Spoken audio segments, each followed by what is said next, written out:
Advocate అందుబాటులో ఉన్నారు, ఆయనతో ఒకసారి మాట్లాడదాం. చిక్కుడు ప్రభాకర్ గారు నమస్తే అండి.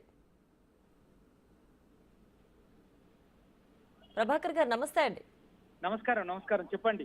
ఎస్, ఇప్పుడు కేసీఆర్ కు హైకోర్టులో చుక్కెదురైనట్లుగా తెలుస్తోంది. విద్యుత్ కొనుగోలు విషయంలో ఆయన కమిషన్ రద్దు చేయాలంటూ కోరిన నేపథ్యంలో ఇప్పుడు ఆ పిటిషన్ అయితే కొట్టివేశారు.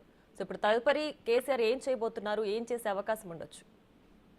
అతను ఏం చేస్తుండో తెలియదు కానీ 1952 ఎంక్వైరీ కమిషన్ యాక్ట్ ప్రకారం ఎక్కడైతే ప్రభుత్వము భావిస్తుందో అవినీతి జరిగిందని లేదా ఇర్రెగ్యులారిటీస్ పబ్లిక్ మనీ పూర్తిగా దుర్వినియోగమైందని అవినీతి పరమైందని భావిస్తుందో అప్పుడు ప్రభుత్వానికి ఆ చట్టము సర్వ హక్కులు ఇచ్చేసేసి ఎంక్వైరీ చేయించేటందుకు అవకాశం ఉంది. అందులో భాగంగానే కాంగ్రెస్ ప్రభుత్వం గత 10 సంవత్సరాలుగా 24 గంటలు విద్యుత్ ఇస్తున్నామనే పేరుతో ఛత్తీస్గఢ్ ప్రభుత్వం తోటి కుదుర్చుకున్న ఒప్పందం లోపల దాదాపు 4,000 కోట్ల రూపాయల 3 నుంచి 4,000 కోట్ల రూపాయల మధ్యలో అవినీతి జరిగిందని చెప్పేసి భావించి ఆ కమిషన్ వేసింది. విచారణను ఎదుర్కొనేందుకు సిద్ధంగా లేని కేసీఆర్ కేవలం జస్టిస్ ఎల్ నరసింహారెడ్డి గారు ఏదో విషయం ప్రెస్ లో మాట్లాడిననే పేరుతోటి మొత్తం విచారణను ఎదుర్కోకుండా కేసు హైకోర్టులో వేయడం జరిగింది.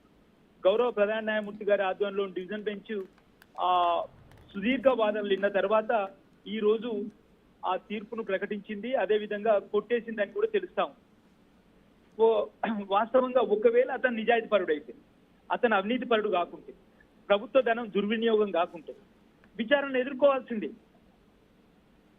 ఎందుకొరకు అంటే ఒక బాధ్యత గల ముఖ్యమంత్రి, ప్రజలకు బాధ్యత పడాల్సిన ముఖ్యమంత్రి, ప్రభుత్వ ధనాన్ని పారదర్శకంగా అవినీతి రహితంగా ఉపయోగించాల్సిన ముఖ్యమంత్రి ఆ విధంగా ఉపయోగించకుండా విద్యుత్ ఇస్తున్నాననే పేరుతో ప్రభుత్వ రంగ సంస్థలను పూర్తిగా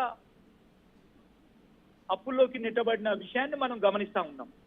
రైట్ ప్రభాకర్ గారు, అయితే ఇప్పుడు కేసీఆర్ లేఖలో స్పష్టంగా కొన్ని విషయాలు తెలియజేశారు. నిబంధనలకు కట్టుబడే విద్యుత్ కొనుగోలు జరిగింది అని చెప్పారు. ఇప్పుడు ఒకవేళ ఆ కమిషన్ ని కొట్టివేయడం అయితే జరగదు అని చెప్పి హైకోర్టు తీర్పు ఇచ్చేసింది. సో ఇప్పుడు కేసీఆర్ హాజరు కాకపోతే ఎలాంటి పరిణామాలు ఎదుర్కోవాల్సి ఉంటుంది? వాస్తవంగా హాజరై తన వాదనలు ఏదైతే బయట చెప్పిండో లేఖలో ఏ విధంగా బిజినెస్ రూల్స్ ఉంటాయి, అదే విధంగా కొన్ని నియమాలు ఉన్నాయి.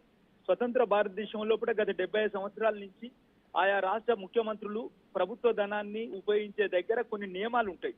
ఆ నియమాల ప్రకారమే ఒప్పందం జరిగిందా, ఒప్పందం జరిగితే ఆ నియమాల ప్రకారమే జరిగిందని పోయి చెప్పవచ్చు కదా. ఆయన అట్లా చెప్పకుండా కేవలం పత్రికా ప్రకటన ఇచ్చేసేసేసి ఆయనకు మాత్రం ఒక హక్కు ఉంది.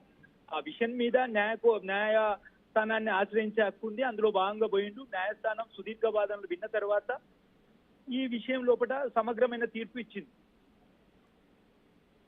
రైట్ ప్రభాకర్ గారు, అయితే ఇప్పుడు ఏదైతే కమిషన్ అడిగిన ప్రశ్నలు ఏవైతే ఉన్నాయో వాటన్నిటికీ కేసీఆర్ నుంచి సరైన సమాధానాలు కానీ లేదంటే సరైన డాక్యుమెంట్స్ కానీ సమర్పించలేకపోతే ఎలాంటి చర్యలు పడే అవకాశం ఉంది కేసీఆర్ పైన? తీర్పు ఒక సమగ్రమైన రిపోర్ట్ ను ప్రభుత్వానికి ఇస్తుంది.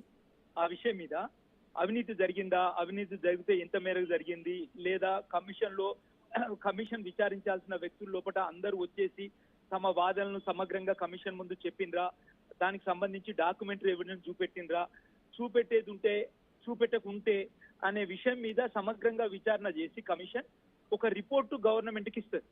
ఆ గవర్నమెంట్ ఆ రిపోర్ట్ ఆధారంగా చర్యలు తీసుకోవడానికి అవకాశం. రైట్, అలాగే ఇప్పుడు హైకోర్టులో పిటిషన్ రద్దు చేయడం అనేది కుదరదని చెప్పారు కాబట్టి ఇప్పుడు సుప్రీంకోర్టును ఆశ్రయించే అవకాశం ఉందా కేసీఆర్? ఆ పార్టీ వాళ్ళని అడగాలి, నన్ను కాదు, రైట్, అతన్ని అడగాలి. నేను లీగల్ పొజిషన్ విషయం మాత్రమే మాట్లాడాను. ఓకేనా? రైట్, థ్యాంక్ యూ ప్రభాకర్ గారు. Thank you.